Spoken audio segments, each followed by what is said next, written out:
Hello. Hi, John. Today I've got Jon Edgar speaking with us about his involvement in tracing systems, the work we've been doing over the majority of February and March.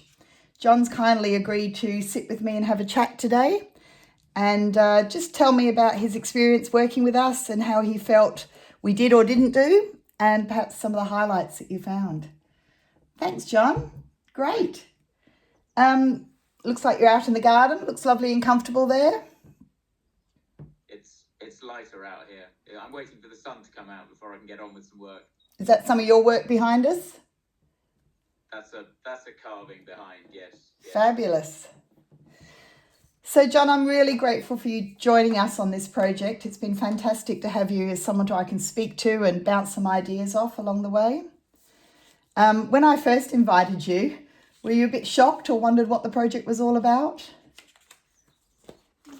No. I mean, it seemed like you picked a great place to work with, in the knowledge that you'd identified that there were some interesting sort of collaborators there that the project could sort of come from.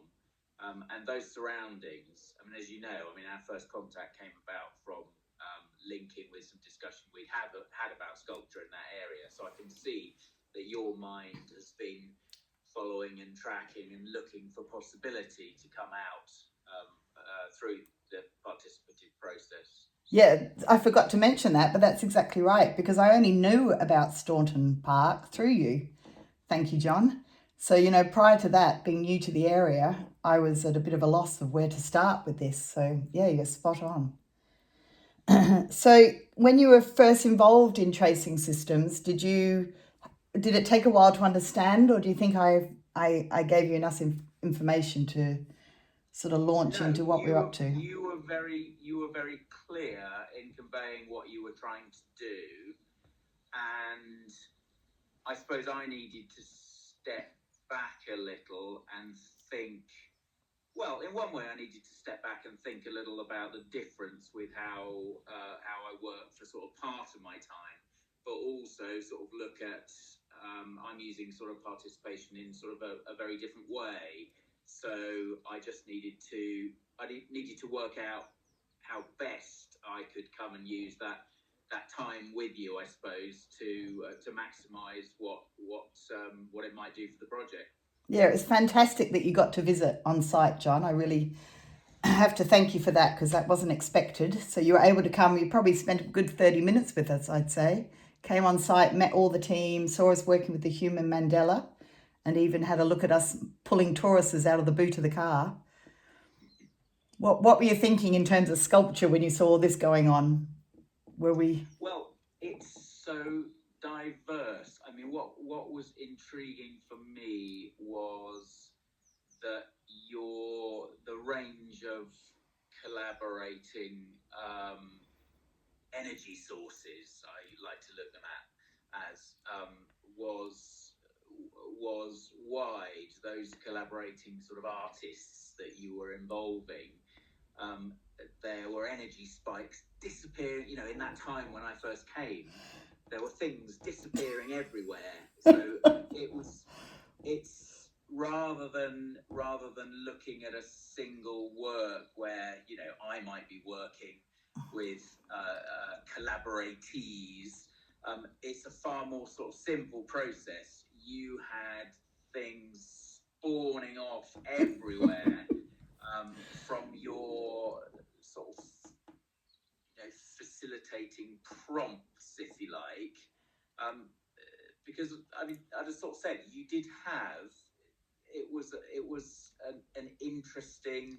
It was a difficult group because of that need to ensure that for their collaboration, you need to bring in some of that energy source and ensure that things come to fruition. So it was intriguing for me looking at the energy, you bolstering things back and forth, but at the same time trying to stay on the back foot as much as possible, ensuring that their energy was foremost, and that really things were sort of crystallizing beyond where you and certainly I would have seen that they may first have started from. Well, when I first started, John, I wasn't quite sure how to work with them either, the co-artists, and whether their energies were going to be right. And I watched a couple of videos this morning, and there was a bit of swearing going on, and I can hear myself pull back because I just realized I wasn't really in tune yet with whether we were going to gel and work together okay. By the time you visited us, which was fantastic, we'd really sort of transitioned into a team of all that energy going everywhere. And I felt sometimes I was like a sheepdog sort of trying to corral everyone back into a sort of a focus, but on other times trying to allow myself and everyone to go with that. You know, if someone was taking the lead on something, try and follow what they were saying and try to take it to conclusion. You know, could we go with something here? Could we build something here? And yeah, there was sometimes even in week 3 where we're starting to get that. There was definitely some leaders in the group, and so they were starting to be able to suggest some ideas that other people could start pulling towards. But I'm really pleased you highlighted, because even looking back over the videos, I think, gosh, it's such a dynamic, multi-layered trying to deal with all those different people. The temptation to pull everyone back and shush, everyone listen, we're just doing this. And you can't afford to do that. The bit that came over was that you were reiterating the sort of the seriousness of the intent. And what was interesting is that in that collaborating group, I thought was quite important, you happened to have one person there who was particularly interested with her camera skills. Oh yes. And that's gave Laurie. A fantastic element, because it was helping reiterate the seriousness of the creative sort of process, because everybody it was like biorhythms. They're all peaking at different times. Yeah. And at certain times, when things are starting to come to what might sort of see as a conclusion, as in there were visual outputs that I was seeing in a conventional way. I think they were being celebrated at the right time, but also accepting that there will be artistic process carrying on. Yeah. All of those people at the same time. So complex, very, very complex. And a very big group. I had asked to work with 2 or 3 people, and we ended up with 10 to 12 on most days. Yeah. But I was really aided, and I'm sure you saw Mitchell. He's the job coach. Yeah. So he has a working relationships with all of the members of that team, and they generally do gardening work together. So that really helped. He was able to give me the freedom to keep moving the group forward, which was great. So when you came to visit, did you get drawn into any of the work people were doing, John? Did you feel any? Yeah, again, accepting the fact that it was quite full on in terms of the number. I was able to have distinct conversations with people who are actually working, so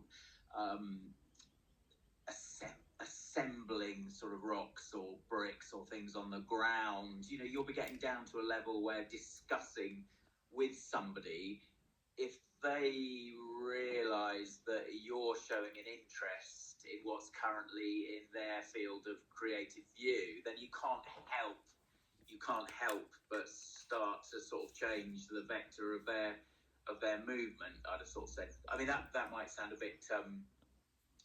sound a bit pompous, but I knew that you wanted to use me as perhaps a sort of a vector of energy coming in. And I think that worked. Yeah, I think it definitely did, John, because the first week it wouldn't have worked, but by week 3, there was sort of a growing identity amongst some of the participants, some of the co-artists. They'd really started to feel like, oh, maybe I'm not a gardener, maybe I could be an artist. And so by having a sculptor, they may not be able to know who you are, in the UK and your global profile, but they do know that I was beating up, John's coming to see us next week, And so Jack was so impressed that you spent time with him. I don't know if you noticed, but Matt King, another one of our keen co-artists, he was hovering around you the whole time. And you did have some time with Adam, which is a gentleman with the red hair. So he was, they were just glowing after your visit. So, And the discussions while we were doing some of, say, the practical elements. I mean, just that's what people don't really realise. I mean, a lot with sculptural things, that a lot of it comes down to just the sheer thing of how we make things stand up and whatever. So just in the course of a conversation while you're walking from one of those outside studio areas, if you like, through to a vehicle in order to be picking out materials for another part of your facilitation, and for them to start collaborating on, those are the times when the exchanges that happen sort of one-to-one, they're like the flapping of the butterfly's wings. You never quite know what little snippet is going in their direction, but likewise, I will take things away such that when I'm carving in a non-participatory project, just in a very, very solo project, I don't know when something, one of your mandala images will suddenly click into mind when I have a particular association of things. Yeah. So in a way, I mean, your project, even though, it's broad just in its project brief, you still don't realise that there are things, me coming in, Penny, who was with me, who was working on another sort of art history project, there'll be things that go out from that particular visit that go out into new projects. So you're doing great things. Thanks, John. Fantastic. I mean, really, this last week we got together unexpectedly, as I mentioned earlier, because we weren't able to install the original sole-authored sculpture that I had in mind. So I'd independently built all those toruses for a couple of reasons. One of them was we didn't actually have any vines left on Staunton Park because they're clearing it away so efficiently. And we got Ashling Park Vineyard involved, which was great. But I actually found we tried to do a little bit of weaving, and 2 or 3 of the co-artists took to it, but they were finding the dexterity a bit hard. So I produced them independently, but then bringing them back yesterday, we were able to completely co-author at their own direction where they'd like to put and how to recreate the sculptures or the toruses into a 3-dimensional sculpture. And, I mentioned a couple to you earlier. What I really want to pick up on is what you just said. It started to demonstrate to me how much they just started to understand 3 dimensions. So they were struggling to hold a torus, a circle, a donut, horizontally. But they soon started to get the idea of it, as any sculptor would. To begin with, you've got to learn to rotate it in your mind. And so we're finding, old stumps and see if we could put the toruses over them. And within minutes, people were directing the other person, and I was thinking, goodness, this is just it's so physical in their body. In our bodies, we're learning sculpture visually, but also physically, what heavy it is, how to orientate, how to reposition, and I think we came out with 14 yesterday. So I really felt yesterday, the last week you saw, we've sort of taken a leap. There was a 2-week break, but to see them come at it with the hunger, I really felt like I was starting to co-author with them. In fact, many of them I wasn't even part of it. I'd have to say it's their work. The toruses might have been mine, but the way they displayed them is their work. It's nothing to do with me. So yeah. I mean, that seemed sort of quite positive in some of the images that we looked at, with how the toruses could go. I mean, it may be, I think, possibly a blessing in disguise with the way that the logistics have gone out, because totally, that day of the bad weather, and I think you've been able to sort of step back more and let the collaboration energy rise even further as a result of taking away some of the some of the issues that clamp down on that being able to happen, perhaps. So yeah, I think just your final report, if you like, was very positive, because if the end product really isn't anything to do with what you could have envisioned, then that's possibly the best thing that can come out. I want to be looking back at imagery and works and just sort of thinking, my goodness, I really don't have a clue, but it expands our understanding of form and of art, and expands us Completely. as whatever our role is in each project. It expands such that it just enriches things and gives more possibility. Yeah, I really feel like that. We were going to install it on Friday the 13th, but I really feel like because we couldn't, I had to grow. I came up against that wall very disappointed, but in reflection, I think, as you just said, it's the best thing that could have happened, because we've had a whole nother day now, and I've completely handed over authorship, and we've definitely grown together as a team to be collaborating at that ultimate level of co-authoring. So that would have been completely unavailable to any of us had we even installed it. So yeah.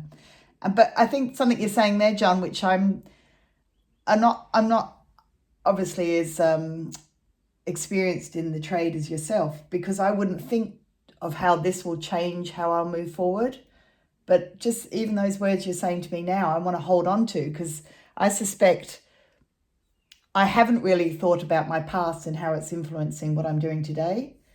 But in some of the statements you've just made, I think this might become like a foundation rock that I'll start to think, oh, that project back in 2026 would still be influencing what I might be doing. Yeah. Hopefully in participatory art moving forward, definitely in collaborations. One of the things that I've used a lot with students, harking back to Henry Moore, world famous sculptor, but when he was walking along the beach with students, and he'd be saying, follow your hand and go down to pick up the stone that you're drawn by. Right. Like we all do. And he says, move your hand just to the left and pick up its neighbour. Oh. And if you pick up its neighbour, one that you've had no relationship with, and in essence, when we're going to pick up found objects and things, we're effectively imprinting our ego-led understanding of form onto these things and taking them into our realm. So by him going just to the left, he'll say it will broaden your understanding of form. Spend time getting to know, a bit like an arranged marriage or something, I suppose.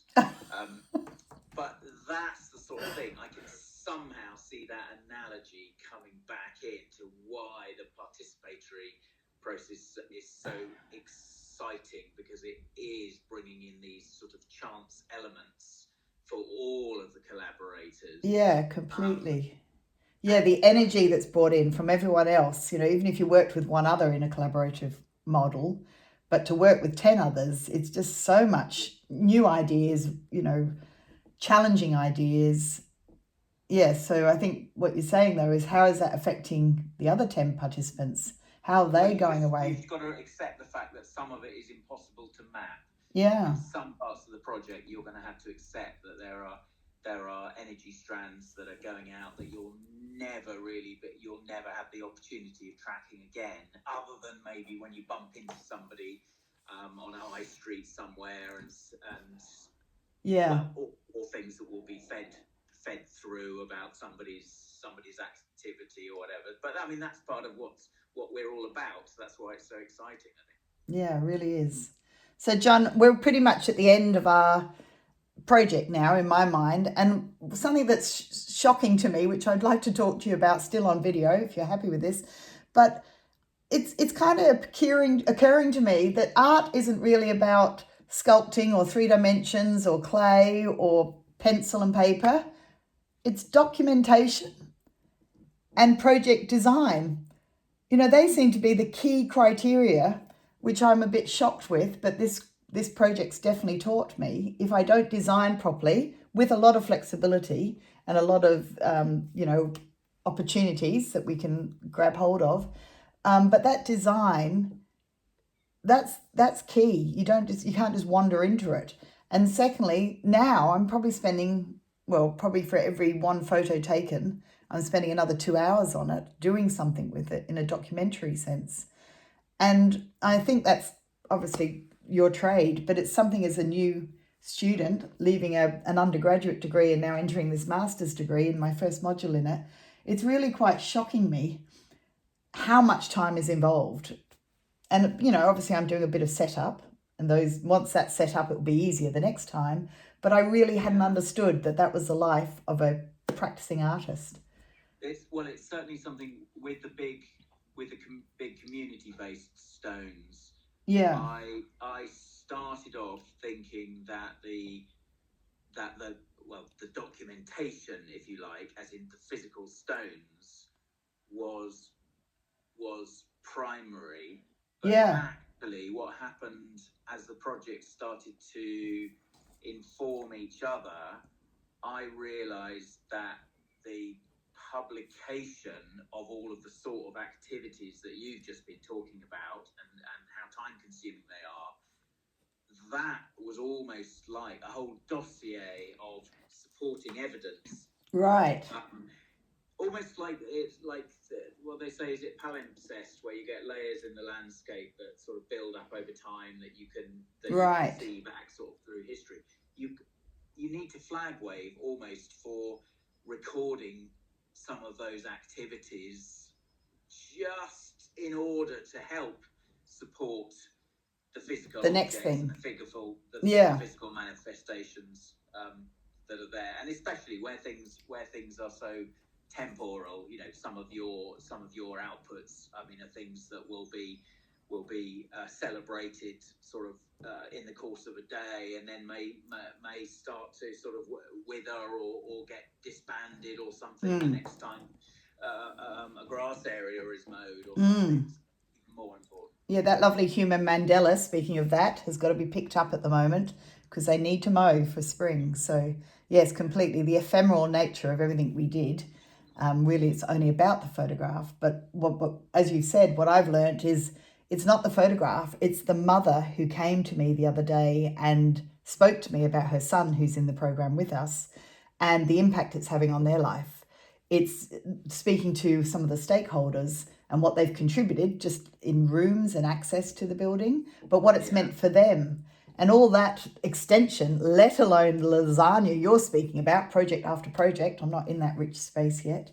But yeah, it's really been, that's been a big lesson learned. And I want to conclude, Jon, by just thanking you so much, because by having you by my side, even though you may not have felt as involved, but it's given me the courage to do some things that I just wouldn't have done, knowing that I could always come back and bounce the questions off you and feel that, there was a bit of adult supervision going on whilst I ran around with some crazy ideas. And no, it's been great, and then certainly, it's made me start to look at things. And I tend to shy away and sit with my outsider status a lot of the time, but actually picking up some text and looking historically into some of the participatory stuff as well, to actually sort of see where one's sit. So you're doing great things for me as well. Oh, that's lovely to hear. That's fabulous. Well, I'm very eternally grateful. Thank you so much for the interview, Jon. I hope you have a fantastic rest of the day. Best wishes with your future projects. Thank you, Jon.